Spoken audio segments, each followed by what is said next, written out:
Hi, my name is Sibahle, and welcome to the Live Again podcast with Sibahle.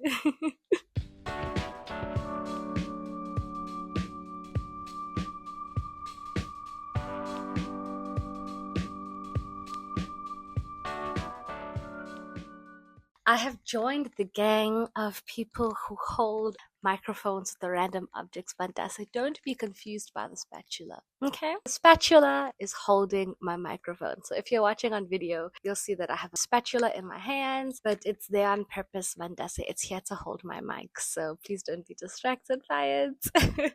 We're just trying to level up. We're trying to increase the audio quality for your reasons. So, as I said, my name is Sibahle and I am your host. This is the Live Again podcast with Sibahle. This is episode 4. If you haven't seen episodes 1 through 3, please go back and listen. Today, Sanalwam. There have been a lot of conversations on the timeline surrounding women and being male-centered. Women online just speaking about how there are some women who are very male-centered and like their existence, their content, everything surrounds men. I think I saw a specific video. The creator was just saying that anytime they are following someone and they are a woman and then that person gets into a relationship, it's like all of their content just begins surrounding around men. And Ing Bambela. Inte, like that like convicted me a little bit because I felt like I could relate. It also touches into a conversation I had with one of my mentors, my academic mentors. She was telling me how she grew up in like a female dominated household and a matriarchy. Her grandmother like would encourage her, have a baby but don't get married, find a man so that you can have a baby but you don't have to marry him, like just have the kid and move on. Like men were so uncentered in that household. And I found that so fascinating because I did not grow up in that environment. Like the community I grew up in, that was not the take. So I found that so interesting. And that really tied into the conversation that was being had online about women who are not male-centered. And even as I told you, like I'm in this journey of relinquishing the dependency, the anxious attachment, and trying to pursue a life that I love. That was really something that me and my therapist delved into. Like now that I am in the space in my life that I'm in, it was kind of discussing where to from here. And I was very intentional about not wanting to jump into another relationship because I was like, there's so many things I've learned, there's so many things I've figured out, but there's so many mistakes I've made also. And so many of the mistakes boiled down to, I mean, of course, some of them boiled down to age, all of that stuff, but a lot of the mistakes that I made boiled down to dependency and being anxiously attached and dependent upon another person. And so in figuring out how do you become independent is the word. How do you become independent? I'm in a space where I'm really wanting to cultivate a life that I enjoy. And that's been me and my mission with my therapist now. It's about me spending the next few months of my life cultivating a life that I enjoy. In this spirit of vulnerability, I want to read you a journal entry that I made the night that it was decided that I'm going to have a divorce. So it says, "Oh, I cannot wait to find myself. I get to discover myself, not rediscover.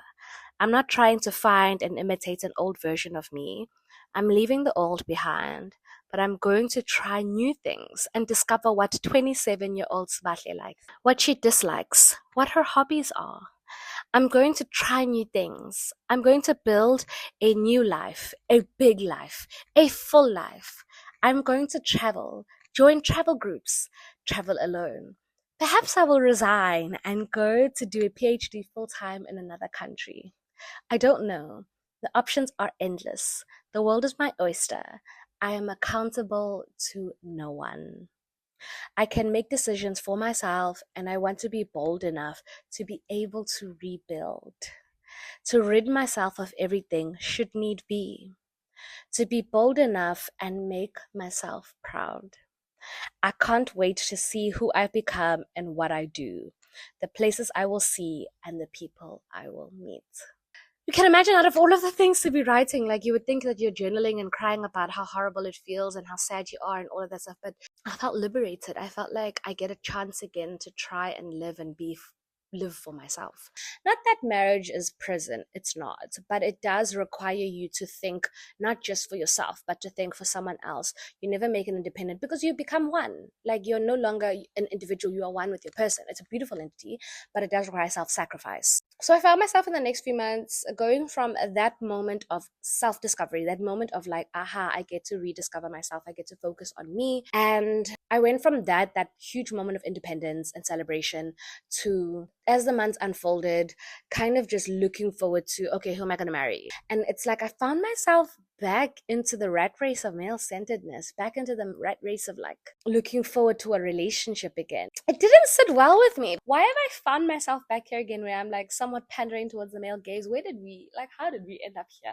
Pause, cut the cameras, cut the cameras. And so I had to do a lot of self introspection. Me and God did a lot of journaling. I had to do a lot of finding myself. And figure out how did I find myself here again and what's going on. It brought me back to a conversation because I was, male centered, talking about the man I want to marry, all of that stuff. So I wrote down a list of the men I want to marry, blah, blah, blah, blah, blah, in a journal. And then because I was like committing to God, oh my God, this is what I want. And then I had a remembrance from one of my first sessions in therapy with my current therapist. She made me write a list of the 10 qualities I want in a man. And then she was like, okay, now those are the 10 qualities you need to embody. And she used to impress upon me that like whatever you want from a partner, those are qualities you admire and you need to embody those as well. And things that I put on my list are things like I want someone who is excellent in their field, someone who is, respected in their field and is very intelligent and is very admired and is driven career wise.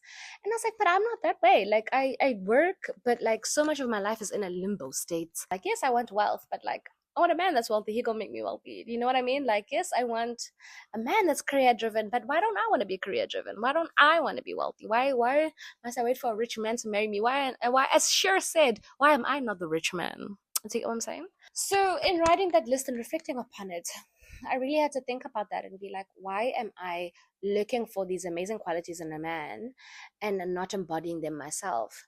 Like, and I had to sit with myself and I had to think, okay, there's a world in which people become nuns, all of these things. And I had to be like, okay, Sibahle, in a world in which you never find him, he never comes, you never get married, who would you be?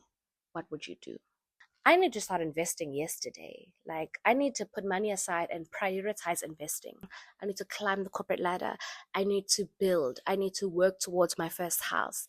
I need to, that same drive and ambition that I think I once had. But then you obviously meet a man and your life becomes centered around your combined goals, his goals, all of that stuff. And your own ambitions kind of go to the sidelines. So I recently have been going on a journey of imagining a life in which I am alone. I want a wealthy life. I want a comfortable life. I want an independent financial life. I need to build that for myself. Yeah, that's what I've been going through lately in my mind. I've identified a course that I'm going to be subscribing to, and I'm going to get into cultivating hobbies. Like, I've already started a few, like ice skating, but there's a dance class I want to sign up to.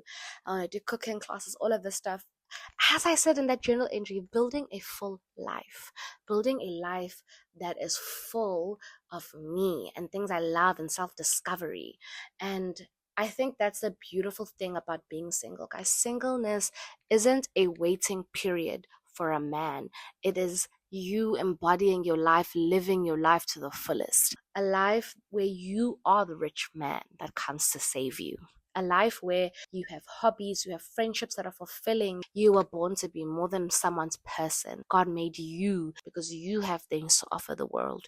You have things that are going to revolutionize worlds. And so cultivate that. I know in my journey of now trying to envision and dream and move forward, I've been so intentional about wanting to do it, but also wanting to do it God's way and in God's will and do whatever God has planned for me, because I'm scared of stepping outside of his will, because I did that before and I ended up here. You see what I mean?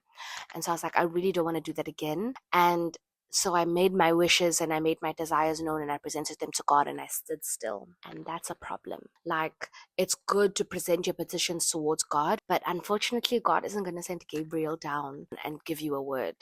Like, it's really not going to happen that way. You need to step out in faith. You need to make decisions. So yes, you can make your desires known to God and you can ask God for guidance, but God needs you to take a step of faith, and then he will shut and ask him, God, I'm applying for this job, I'm applying for the scholarship, I'm about to invest in this. Make it be an acceptance if it's your will. Give me a sign if it's not, but make a step, because God isn't just going to come and give you direction while you're sitting idly by waiting for him. Step out and start working on it. Apply for those jobs, apply for those courses, because if you make your list, send your petitions up, and just sit still, God goes sit still too and look at you and be like, "Soli deba, like, who are you waiting for?" You can't. Don't be paralyzed by fear, and don't be paralyzed by faith, in that you are paralyzed because you're waiting for confirmation from God. God isn't going to confirm while you're just sitting there. He needs you to move. He needs you to do something. Faith without works is dead. So write the list, make the goals, make the ambitions. Go out there and start working.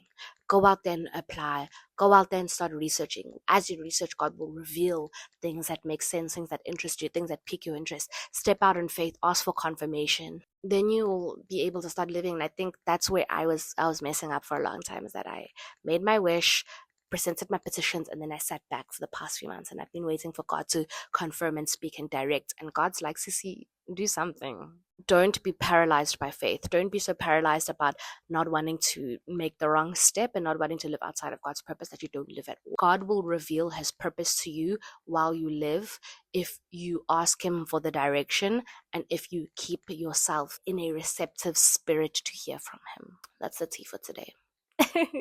But thank you for watching episode 4 of the Living In podcast with Sibahle. If you have not already done so and you're watching on Apple Podcasts or Spotify or listening there, please can you rate and review? Please. Oh, please. Don't make me get on my knees and beg, because I'll do it. I'm desperate. Please rate and review the podcast. Please share on your stories. Tag me. I look forward to hearing from you and hearing your thoughts and your comments on this episode. We are getting out of male-centeredness. Guys, be the man that comes to rescue yourself. Okay? You've got this. I believe in you. And I'm going to be doing it too with you. Okay. Cool. Good. Thank you for watching. I'll see you again in 2 weeks.